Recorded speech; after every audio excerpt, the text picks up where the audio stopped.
Nosotros somos Enrique Vázquez y María José Flores. Y este podcast se llama Vida de Inmigrantes. Y hoy vamos a hablar de...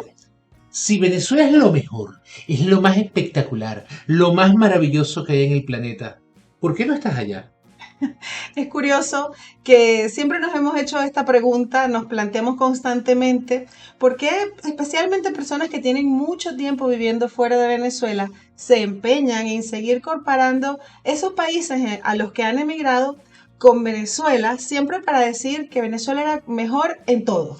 Eso no lo entiendo, o sea, yo de verdad, yo emigré y cuando emigré y llegué, bueno, obviamente la primera vez que yo salí del país fuimos para Londres, también es que fue un salto cuántico y eso marca, porque si hubieras ido, no sé, a Cúcuta, sería diferente, ¿no?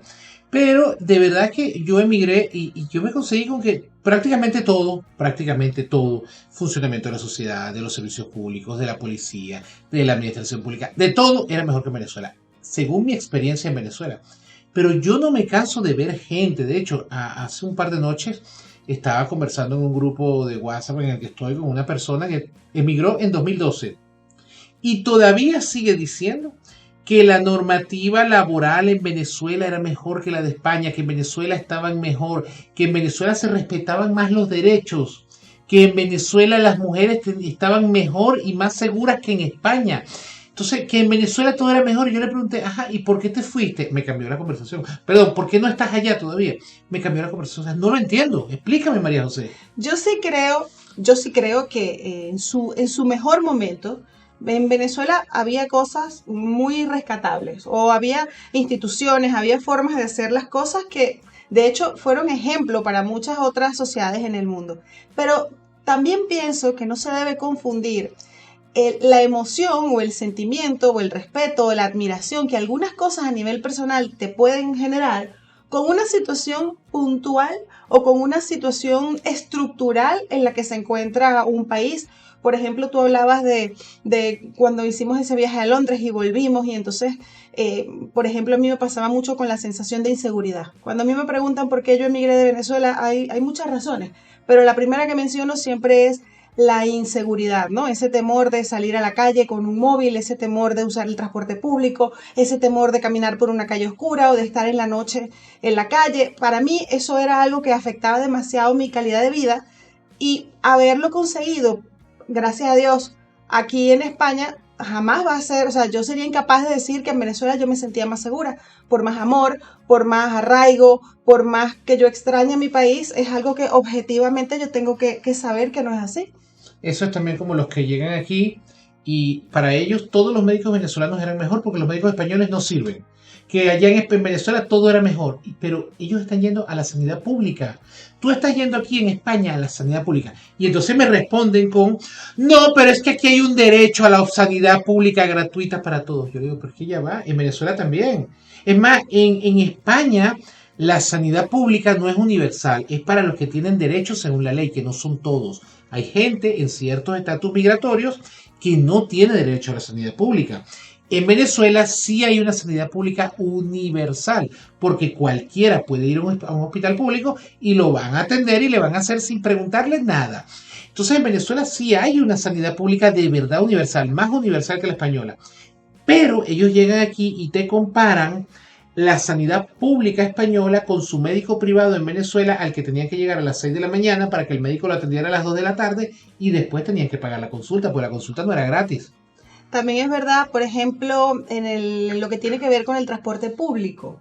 Hay personas que, es verdad, yo me imagino, yo entiendo, por ejemplo, que yo siempre digo, en el momento, en ese periodo histórico en el que en Caracas todo funcionaba como Sí, perfectamente, cuando ¿no? el metrobús, que son o sea, no era una maravilla, pero estaba muy bien, porque todavía había sus camioneticas, como las llaman allá, que eran esas van en las que tú te tienes que montar agachado, y había muchísimas, y esos autobuses que echaban humo como si estuvieran quemando, no sé, toda una sabana. Bueno, yo siempre fui usuaria del transporte público de la zona norte del estado Anzoátegui, y era también otra, o sea, tengo en mi memoria incontables imágenes de mí misma padeciendo, ¿no? Lo que es ese servicio. Y bueno, haberlo encontrado en otro sitio, no se trata de hacer una comparación por ser odioso, no se trata de hacer una comparación por minimizar intencionalmente y querer hacer ver solamente lo malo de Venezuela, pero es que en ese tipo de cosas puntuales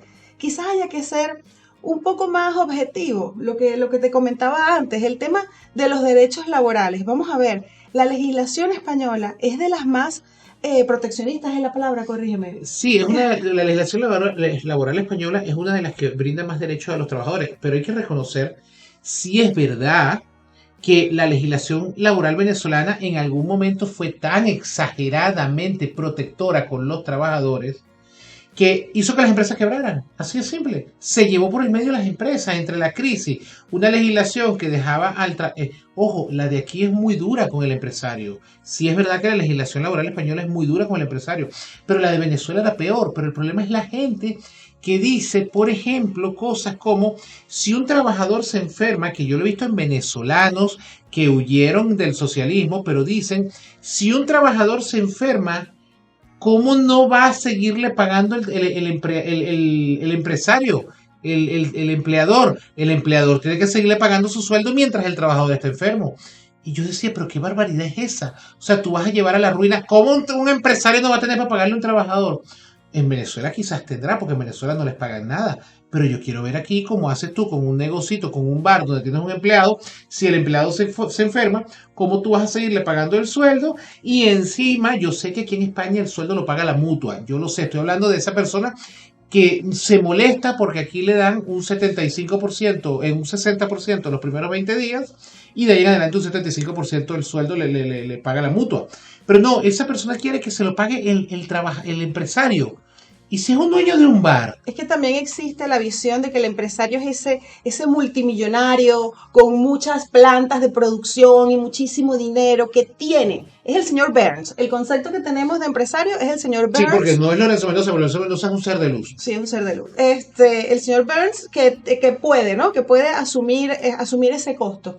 Y eso me lleva a mí a pensar que muchas veces ese tipo de afirmaciones se hacen con muy buena intención, pero desde un desconocimiento muy profundo de cómo funcionan algunas cosas. Porque es verdad que a lo mejor pensar en que una mutua le pague esos días que no va a trabajar a una persona que está enferma es un concepto que en Venezuela no se conoce. Una mutua, para los que no saben, es como una suerte de aseguradora, como una cooperativa, es como una mezcla entre aseguradora y cooperativa. Más o menos por allí van los tiros. Obviamente, el empleado que se enferma tiene derecho a que le sigan pagando eso que le paga la mutua. Eso no lo discute nadie, pero precisamente la responsabilidad no puede ser del empleador, sobre todo cuando se trata de un empleador autónomo que tiene de repente 1 o 2 empleados que a duras penas puede cumplir con las responsabilidades para esos 2, pues estar enfermo es algo que nadie desea, pero esa situación puntual se maneja de otra manera. Por supuesto, es que al final, sinceramente, yo insisto nuevamente, esas personas que dicen, para volver al origen de este tema, esas personas que dicen que en Venezuela todo era mejor que el país donde están, ¿por qué no se han devuelto? O sea, yo quiero que por favor, quien escuche este podcast, en la plataforma que lo estés escuchando, en Spotify, Samsung Podcast, Apple Podcast, iVoox, YouTube, donde sea que la estés escuchando, Google Podcast, por favor dinos en los comentarios, ¿por qué? Si en Venezuela todo es mejor, porque ellos hablan en presente, si en Venezuela todo es mejor, ¿por qué no te has devuelto? ¿Por qué tienes 10 años lejos de un sitio donde todo es mejor? O 5, 8 o 20 o los que sea. Probablemente vamos a recibir algunas respuestas en plan, lo que pasa es que nuestro país está secuestrado por una dictadura, pero es que precisamente ese sistema de gobierno es lo que ha hecho que todas estas cosas en nuestro país empeoren. Y al haber empeorado, al ser un país preso o víctima de tantas situaciones injustas, autoritarias, eso permea, eso recae sobre la sociedad y hace que todas esas condiciones, todos esos índices, todos esos factores que determinan lo que es la calidad de vida de una persona, se haya visto afectado. Entonces, no funciona. Claro, pero ya va, el problema no es ese, María José. El problema es que la dictadura venezolana tiene 25 años. O sea, en diciembre de 2023, en 8 meses, en 7 meses, se cumplen 25 años, un cuarto de siglo desde que Chávez llegó al poder. Y la mayoría de los venezolanos hemos emigrado de 2014 para acá, 2016 para acá. Entonces yo no entiendo cómo una persona que emigró en 2016 y en 2015 me dice que en Venezuela todo es mejor que aquí. Si me está hablando de la Venezuela, ni siquiera de la de Chávez, que estaba regada con ingresos petroleros, sino la Venezuela de Maduro. Entonces es como yo no lo entiendo. O sea, ¿cómo tú me vas a decir, no, en la Venezuela de 2013 todo era mejor que en España, de la España de 2023? ¿Qué? Ahí también hay que tomar en cuenta, ¿qué? Hay que tomar en cuenta le vieran la cara. Que la gente considera que es bueno. Ah, bueno, también. Hay que ver, eso es un gusto personal individual. Yo nunca olvidaré, jamás, una amiga venezolana que quiero muchísimo. Le dije un día que había ido yo a unas playas en la Comunidad Valenciana y que me parecían espectaculares porque tenía sus caminerías y tenía su agua para ducharte al salir de la playa. O sea, yo estaba completamente admirando la infraestructura, ¿no?, de esa playa para disfrutarla. Y en la conversación le dije cómo me hubiese gustado a mí que en las playas del estado Sucre, por ejemplo, que son tan espectaculares y tan hermosas, hubiese ese tipo de servicios. Porque mira, de verdad serían las mejores del mundo. Y ella me dijo, ya lo son. Además, ¿quién necesita caminerías y agua potable y hoteles y restaurantes y señal de internet? Uno por lo que va es por la roncha que se pasa. Lo que a uno le gusta es ese trabajo que se pasa y esa cosa natural y no intervenida por la arquitectura y por la tecnología. Yo flipé. No, yo también, porque precisamente lo que yo más detesto es la falta de infraestructura. Pero bueno, ¿qué te puedo decir? Es que depende de lo que le guste a cada quien. Depende de lo que le guste a cada quien. Y bueno, con esta, pues lamentablemente tenemos que despedirnos por el episodio de hoy. Este podcast se llama Vida de Inmigrantes. Nosotros somos Enrique Vázquez y María José Flores. Muchas gracias por suscribirse, muchas gracias por darle me gusta, muchas gracias por comentar y muchas gracias por compartirlo.